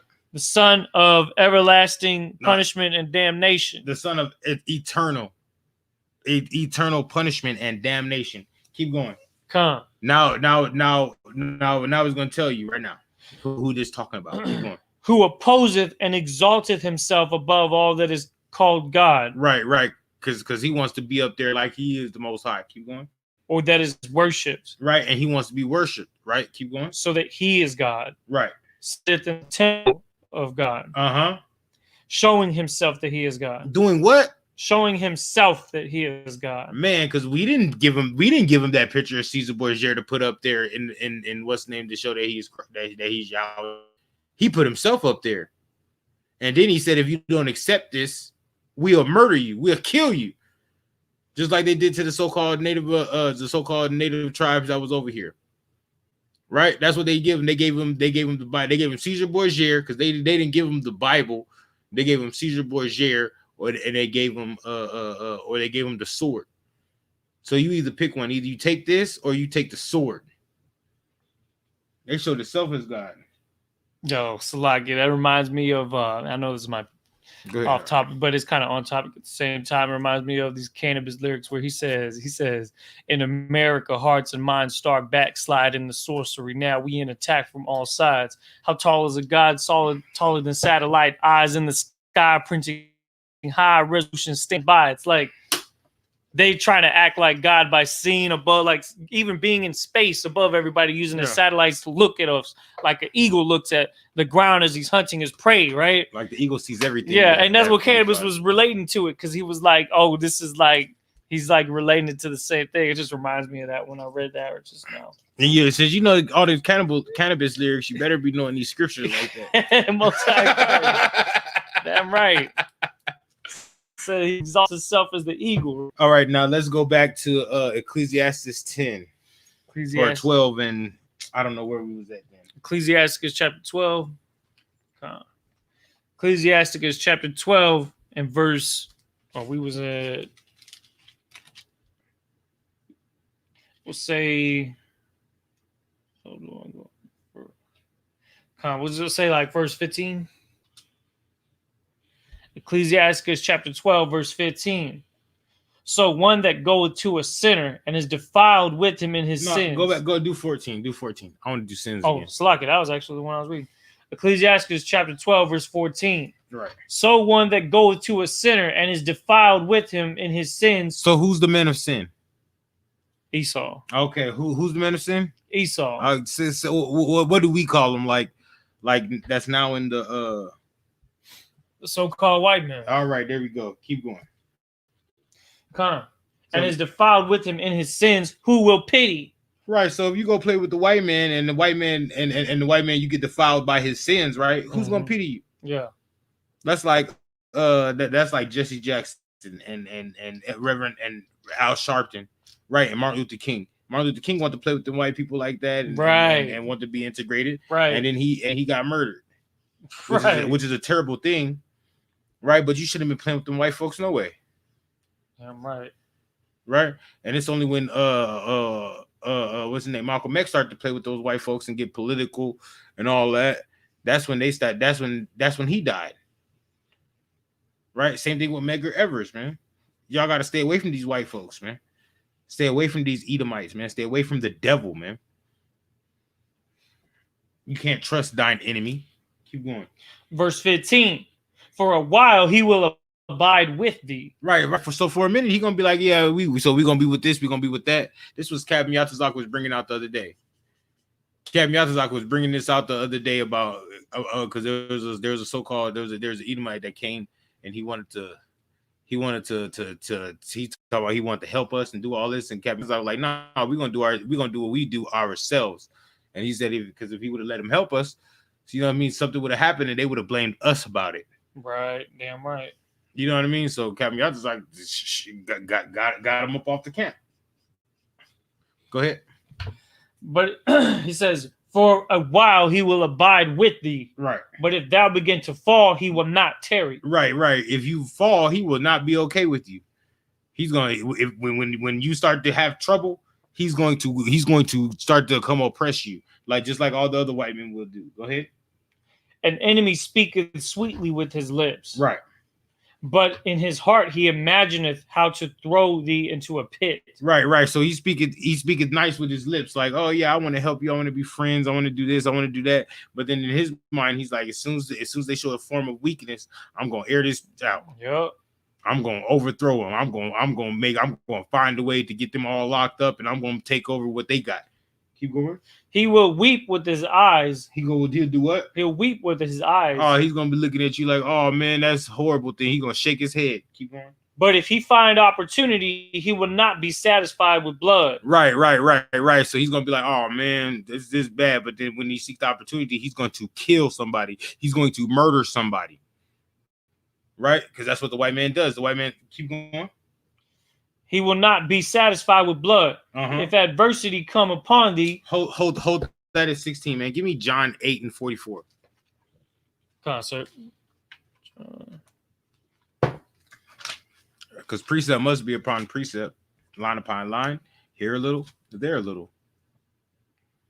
You got that, John 8:44? St. John chapter 8, concert, verse 44. Ye are of your father the devil. Right. And the lust of your father ye will do. Right. He was a murderer from the beginning. Right. The devil was a murderer from the beginning. Keep going. And abode not in the truth. Right. He did not abide in God's laws. He did not abide in this Bible. Keep going. Because there is no truth in him. Because there's no God's laws is not in him. In the Edomites. They are not in him. What's in him is sin, murder, rape, rob, and money, man. Greed. Keep going. When he speaketh a lie. Right. When he speaketh the lie, like they always speak of lies. Keep going. He speaketh of his own. He's speaking his own words, man. He's not speaking the words of the oracles of the Most High, man. Keep going. For he is a liar. Right. For he is a liar. For the white man, it's a liar, man. Keep going. And a father of it. And the father of it. So he's the beginning of lies. He's the beginning of lies. What does a father do? A father protects the household, right? He protects his lies. That's what he does, man. He's the father of lies. Now we can go back to verse 16. Concert, Ecclesiastes chapter 12, verse 16. An enemy speaketh sweetly with his lips. Right. But in his heart he imagineth how to throw thee into a pit. Right. He will weep with his eyes. Hold that. My bad. Hold that. Give me Ecclesiastes 35:5. Concert. 35:5. Right. Why does he think about that with you? Why does he speak sweetly with his lip, but in his heart he really wants to throw you in the pit? Why is that, man? Ecclesiasticus. Ecclesiastes. What verse? 35:5. It only goes up to 12. 35:5. Ecclesiastes? Yeah. No, that's the end of that. You might be thinking Ecclesiasticus. Maybe it is Ecclesiastes. Oh, Ezekiel. My bad. Ezekiel. I know it's one of them E's. Okay. Ezekiel 35:5. I know it's one of them E's. I got you. A lot of different books of the Bible. A lot of precepts get 35. tossed around in the head. Concert. So we got Ezekiel chapter 35 and verse 5. Because thou hast had a perpetual hatred. Why does he want to throw you into a pit?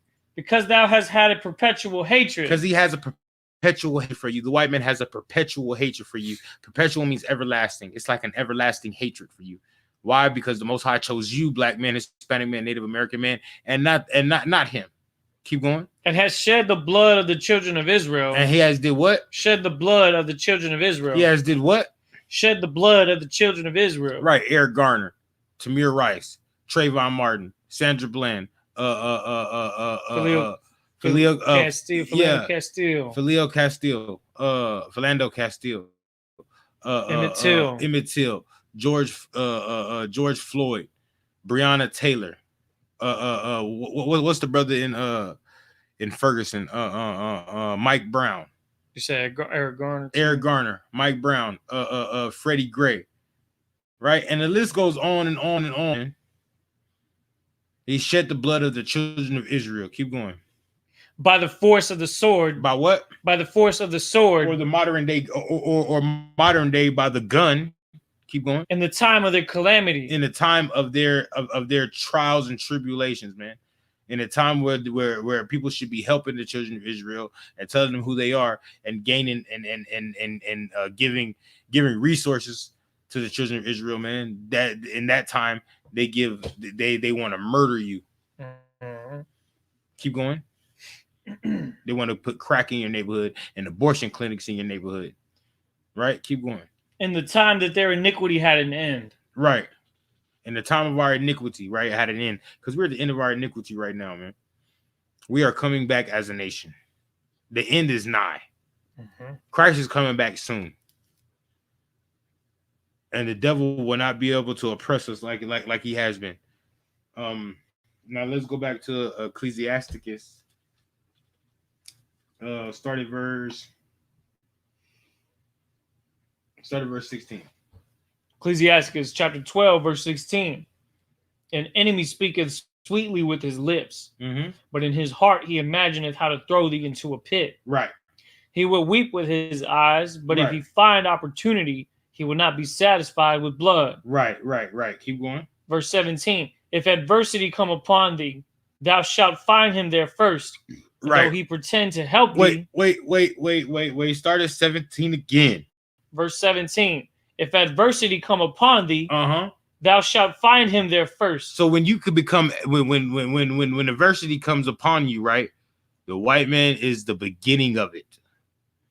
The white man is the beginning of your trials and tribulations. The white man is the beginning of your adversity.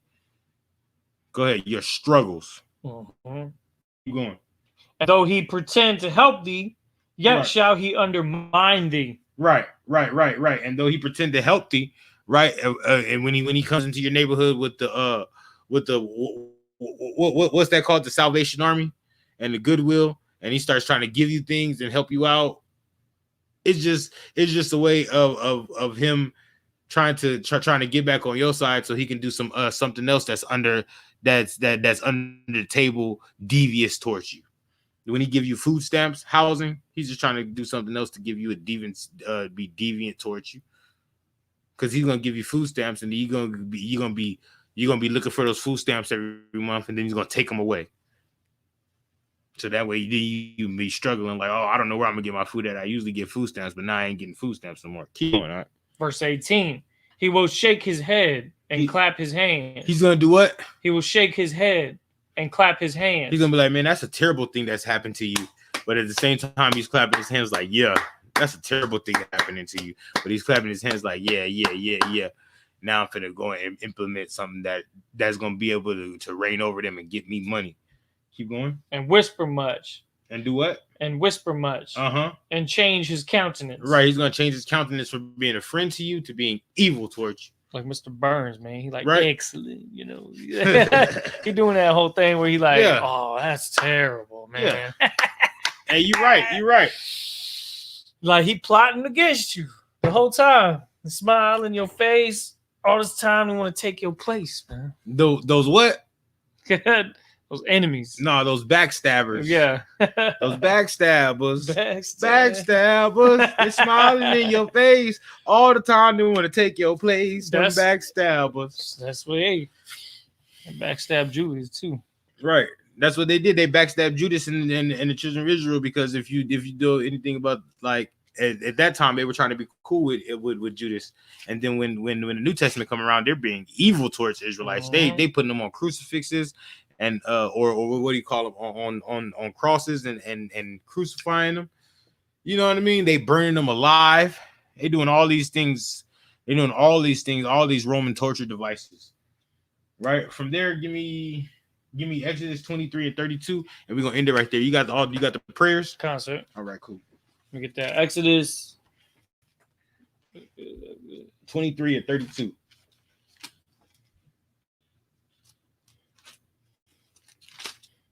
Class. I'm right. Exodus chapter 23, verse 32. Right. Where'd it go? 23, verse 32. One sec. Verse 32.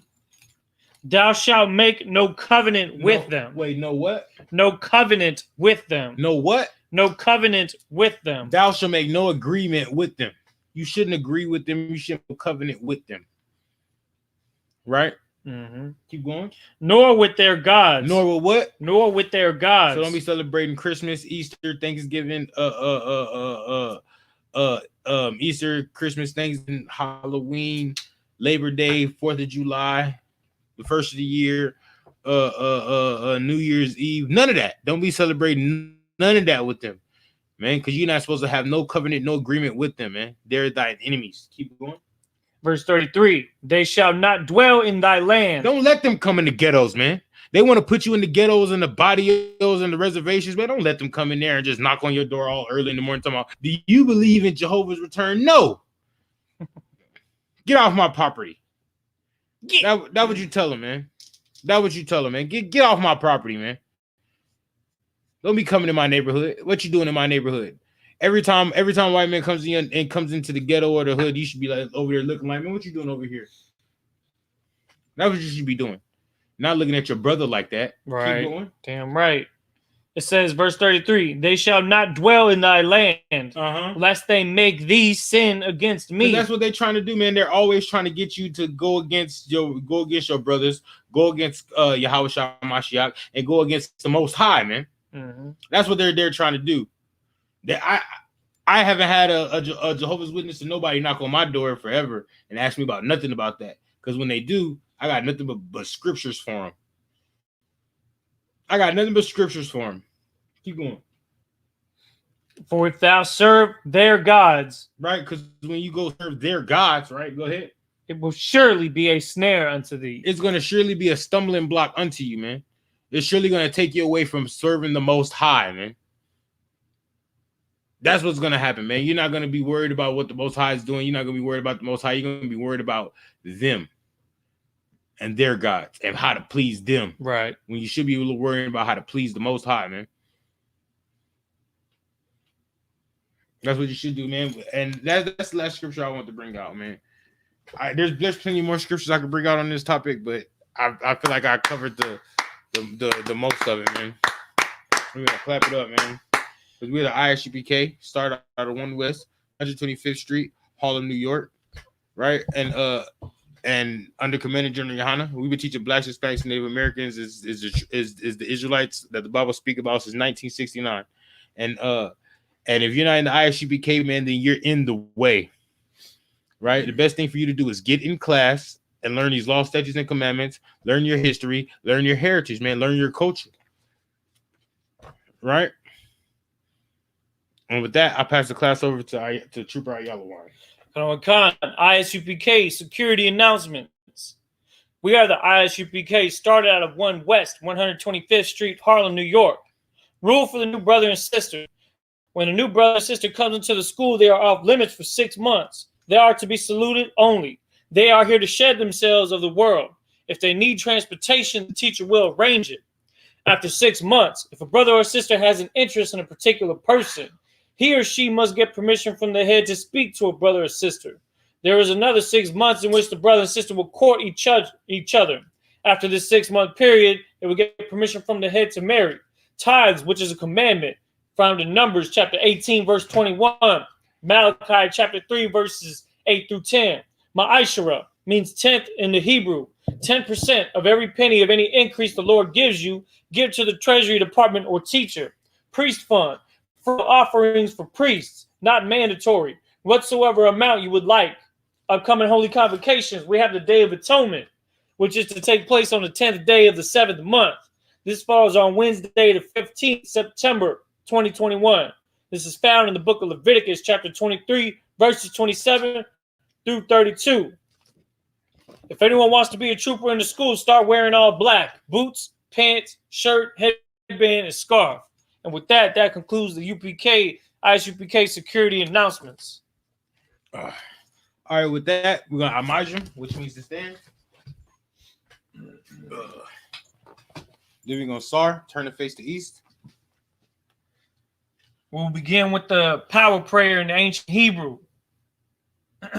Yahweh. Yahweh. Ba'Hashem. Ba'Hashem. Yahweh Shai. Yahweh Shai. Baba Kushah. Baba Kushah. Nathan Lanao. Nathan Lanao. Hakach. Wakach. Hakach. Hakach. La Rapa'ah. La Rapa'ah. Kal Makala. Kal Makala. Wakal Madawa. Wakal Madawa. Hakach. Hakach. La Tahar. La Tahar. Hamatazarayim. Hamatazarayim. Hakach. Hakach. La Hakwiyam. La Hakwiyam. Hamathiam. Hamathiam. Hakach. Hakach.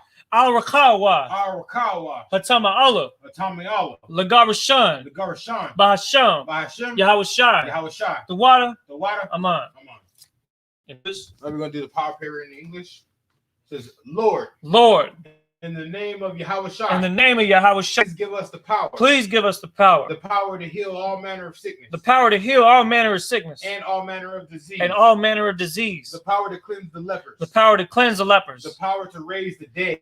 The power to raise the dead. The power against unclean spirits. The power against unclean spirits. To cast them out in the name of I.S.U.P.K. To cast them out in the name of I.S.U.P.K. Thank you, so be it. Thank you, so be it. Next, we're going to have the ranking structure prayer. Barakatah Yahweh. Barakatah Yahweh. Wa Yahweh. Wa Yahweh. Wama Yaka'ala. Wama Yaka'ala. Wa Alahayim. Wa Alahayim. Matazab Ya'ah. Matazab Ya'ah. Alawap Yahana. Alawap Yahana. Ha Alawapyam. Halawapyam. Hasaranyam. Hasaranyam. Hakwatazayanyam. Hakwatazayanyam. Hakal Yayalyam. Hakal Yayanyam. Waha Akwathian. Hala Akwathiyam. Yahweh. Yahweh. Ba'ashem. Ba'ashem. Yahushai. Yahushai. The water. The water. Aman. Aman. Now we're going to do the I.S.U.P.K. blessings in English. Bless you, Yahweh. Bless you, Yahweh. And Yahushai. And Yahushai. And Michael. And Michael. And the angels. And the angels. Commanding General Yohana. Commanding General Yohana. And the generals. And the generals. And the captains. And the captains. And the officers. And the officers. And the troopers. And the troopers. And the sisters. And the sisters. Yahweh, in the name of Yahushai. Yahweh, in the name of Yahushai. Thank you, so be it. Thank you, so be it. And we'll complete with the Lord's Prayer in the ancient Hebrew, found in Matthew chapter 6, verses 8 through 13, starting in the ancient Hebrew and then in the English. Abanah. Abanah. Shabbat Shemayim. Shabbat Shemayim. Kodash. Kodash. Hayah. Hayah. Shemka. Shemka. Yahweh. Yahweh. Malakuthka. Malakuthka. Taba'ah. Taba'ah. Ratazaka. Ratazaka. Hayah. Hayah. Aisha. Aisha. Ba'arataza. Ba'arataza. Kawa. Kawa. Hayah. Hayah. Bashemayim. Bashemayim. Natan Lanawa. Natan Lanawa. Lacham. Lacham. Kal. Kal. Yawam. Yawam. Wasalach Lanawa. Wasalach Lanawa. Kabawath Nawa. Kabawathi Nawa. Kasalach Nawa. Kasalach Nawa. Kabawath Nawa. Kabawathi Nawa. Wala'ah. Wala'ah. Taba'ai Nawa. Taba'ai Nawa. Banasayawan. Banasayawan. Abo. Abo. Kabushai Nawa. Aishai Nawa. Mayan. Mayan. Rai. Rai. Kaya. Kaya. Laka. Laka. Kamalakwa. Kamalakwa. Waha'ala. Wala'ala. Wahatha Pa'arath. Wahatha Pa'arath. La'aiwalamyam. La'aiwalamyam. Aman. Aman. Now this the Lord's Prayer in the English. Our Father, which art in heaven, hallowed be thy name. Hallowed be thy name. Yahweh. Yahweh. Thy kingdom come. Thy kingdom come. Thy will be done. Thy will be done. In earth. In earth. As it is in heaven. As it is in heaven. Give us this day. Give us this day. Our daily bread. Our daily bread. And forgive us our debts. And forgive us our debts. As we forgive our debtors. As we forgive our debtors. And lead us not into temptation. And lead us not into temptation. But deliver us from evil. But deliver us from evil. For thine is the kingdom. For thine is the kingdom. And the power. And the power. And the glory. And the glory. Forever so be it. Forever so be it. All right. And with that, we're going to start turning face to front. Now we're going to give a courtesy salute to the brothers. Amadu Shabbat, Amajim, Barak, Yahweh Ba'ashem Yahushai Barakatham. All right. And with that, we're going to start and turn the face to sisters. Give a courtesy to the sisters. Amadu Shabbat, Amajim, Barak, Yahweh Shemar Alathan Ba'ashem Yahushai. And with that, class dismissed.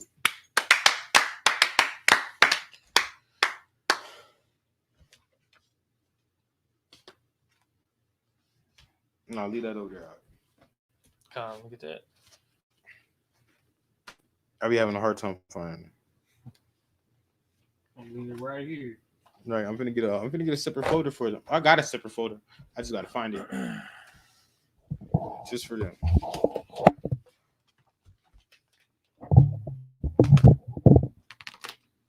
You want to choose it? Oh, I got it. Concert. I'm gonna clean this up. Hey, hold up. Yo. Yeah. To the Lord, to the Yeah. But the rest get to it. Ain't taking no slack, get to it. You take a loss, shut it off back, but you blew it. Let me show you how to do it. Do it, do it, like you do it. Do it. Concert. Ain't no excuses, let's get to it. Oh, God. You want me to just take them out one by one? No. Does it fit? Nigga, you better stop it. What about my problem? I'm shooting off like a rocket. about to blow these niggas out the water. He go hard and go hard. Steph Curry for the quarter. All I got is my niggas. All I fear is my father. All I bring is he ain't real, he alive. If he real, one mile. That's his ass in the fire. U.P.K till I die. Please don't cross the line. Try to stop trying. Boom, shot was my wine. I'm on the grind. Let's get to it. Never time and believe. You ain't hungry, nigga. I brought a whole army of niggas. So I ain't moving with precision. Got every order given. Let's get to it. Make it shit, get to it. Ain't taking no shit, get to it. You take a loss, try to bounce back, bust your blood. Let me show you how to do it. Undisputed, I can prove it. One more, make it do it. Nigga, ain't nothing to it. Ain't no cows, ain't no excuses. Let's get to it. Hey, you the truth that I'm speaking. Lot of hate for no reason. You probably don't understand. That's why I got the master plan. You know the power in my hand. Send the shit on demand. You better watch who you stand. Get flamed up and ain't changed up for nobody. Won't spare what you know. This ain't a rap, this a mess.